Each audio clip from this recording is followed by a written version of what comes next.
کبھی زندگی میں کوئی منصب مل جائے نا، منصب، تو اس منصب کو اپنی زندگی میں بگاڑ کا سبب نہیں کرنا۔ یہ جو ہمارے استاد ہوتے ہیں نا، الف با تا سا پڑھانے والے، اور شروع میں اسکول میں پرائمری پڑھانے والے، آپ پی ایچ ڈی بھی کر جائیں نا، استاد میٹرک ہے، آپ پی ایچ ڈی بھی کر جائیں تو استاد نے پھر بھی استاد ہی رہنا ہے۔ ہمیں نہ ذرا کوئی منصب ملتا ہے، نہ ذرا، یعنی جو کل کو تنقید کر رہے ہوتے ہیں نا، حکومت کچھ نہیں کر رہی، جب انہیں حکومت ملتی ہے نا، پھر ان کو پتہ چلتا ہے اوہو کچھ ہو ہی نہیں سکتا، خزانہ ہی خالی ہے، حالات ہی خراب ہیں، پچھلوں نے کچھ نہیں کیا۔ بھئی آپ کو منصب ملا، آپ بدل گئے۔ آپ تو کہہ رہے تھے یہ پیچھے ہٹیں، یہ نکمے، ہم آئیں گے تو کمال ہو جائے گا، اب کمال کر کے دکھائیں۔ اب نکموں کا رونا کیوں روتے ہیں؟ منصب لوگوں کو ملتا ہے تو لوگوں کے پاس پیسے آتے ہیں تو پھر ان کو غریب بندہ ہی کو نہیں نظر آتا۔ جس کے پاس گاڑی ہو وہ کبھی نہیں کہے گا آپ سے کہ یار گجرانوالہ کرایہ بڑا ہو گیا ہے، کبھی نہیں کہے گا، کیونکہ اس کا مسئلہ پٹرول ہے، اس کا مسئلہ کرایہ نہیں ہے۔ ہوتا یہ ہے کہ منصب ملتا ہے تو لوگوں کی طبیعت میں بگاڑ آ جاتا ہے۔ کوئی تو ہو نا جو آپ کو کہے وہ ادھر آئے نا، اس میں بھی ایک لذت ہے۔ اگر انسان کے منصب نے اس میں بگاڑ پیدا، ہمارے منصب ہماری طبیعتوں میں، بڑا ظالم نہیں جو اپنی اماں کو بھی کہتا ہے کہ میں حضرت ہوں، میں ٹیچر ہوں، میں مالدار ہوں، ابا جی کو بھی کہتا ہے۔ آپ کچھ بھی ہو جائیں، کہیں بھی چلے جائیں، وقت کے محدث اعظم بھی ہو جائیں، جنت پھر بھی ماں کے قدموں کے نیچے ہی ہے۔ کیسے ادھر ادھر ہو سکتے ہیں آپ؟ اپنے مناصب کو کبھی بگاڑ کا سبب نہ بنائیں۔ میں تھوڑے دن کی بات ہے، ہمارے دوست کچھ پیار کرتے ہیں یہاں، زیادہ نہیں، تھوڑا سا ایک سسٹم ہے رمضان میں کچھ لوگوں کی مدد کرنے کا۔ تو میں یہ کچھ دن ہوئے سیڑھیاں چڑھ رہا تھا مسجد کی گلی میں سے عصر کی نماز کے لیے، تو ایک بوڑھے نے مجھے آواز، صاحب السلام علیکم، نکی جی گل کرنی سی۔ میں کیا حکم؟ وہ کدی کدائیں تھوڑے سنگی کو راشن دیندے نے روزے آج۔ میں نے کہا وہ مل جائے گا آپ کو، رمضان آئے گا تو۔ کہنے لگے پہلو نہیں مل سکتا،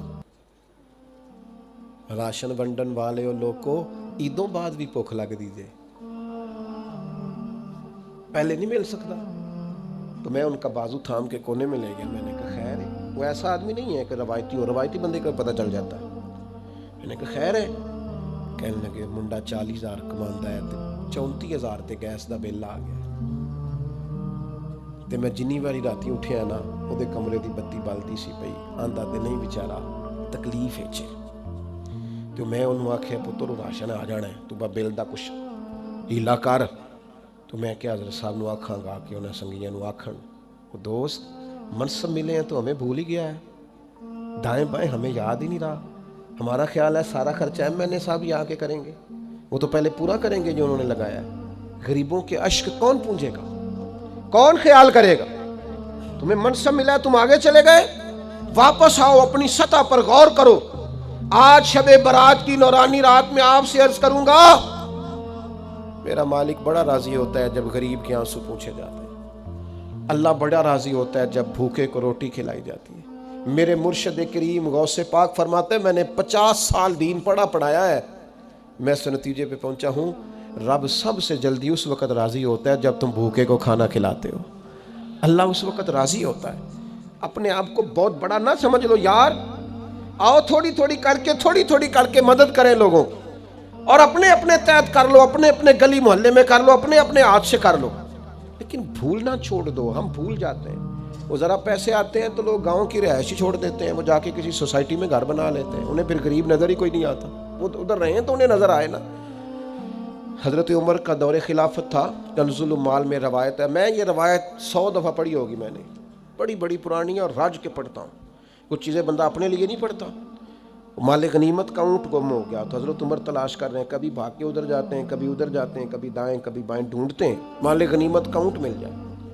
ایک شخص نے سیدنا فاروق رضی اللہ عنہ کی عالی مرتبت خدمت، حضور کدھر بھاگ رہے ہیں؟ فرمایا وہ مال غنیمت کا اونٹ گم ہو گیا ہے۔ تو عام سی بات تھی، لوگ کہتے نہیں کسی منڈے نو آگ چھڑو، کسی بچے نو کہہ دیو، تو فوراً کہا جناب کسی غلام کو کہہ دیتے۔ تو حضرت عمر ٹھہر گئے، رخ پیچھے کیا، اور پھر ڈبڈباتی آنکھوں سے آنسو چھلکے فرمانے لگے تمہیں خطاب کے بیٹے عمر سے بڑا غلام کو نظر آتا ہے؟ میں بھی تو غلام ہی ہوں نا، میں بھی تو غلام ہوں، غلام ہی ڈھونڈ رہا ہے. میں اور کسی کو کیا غلام سمجھوں، میں بھی تو غلام ہی ہوں. 24 لاکھ مربع میل کا حکمران اور فرما بردار ایسے کہ عمر اشارہ کریں تو لوگ جانے ہتھیلیوں پہ رکھ کے آ جائیں، پر وہ فرماتے ہیں غلام ہی تو ہوں میں غلام ہی ہوں. میرے دوست، منصب ملے ہیں تو ہم بڑی چیزیں بھولتے جا رہے ہیں. منصب ملنے پر چیزوں کو نہیں بھلائیں، لوگوں کا خیال کریں.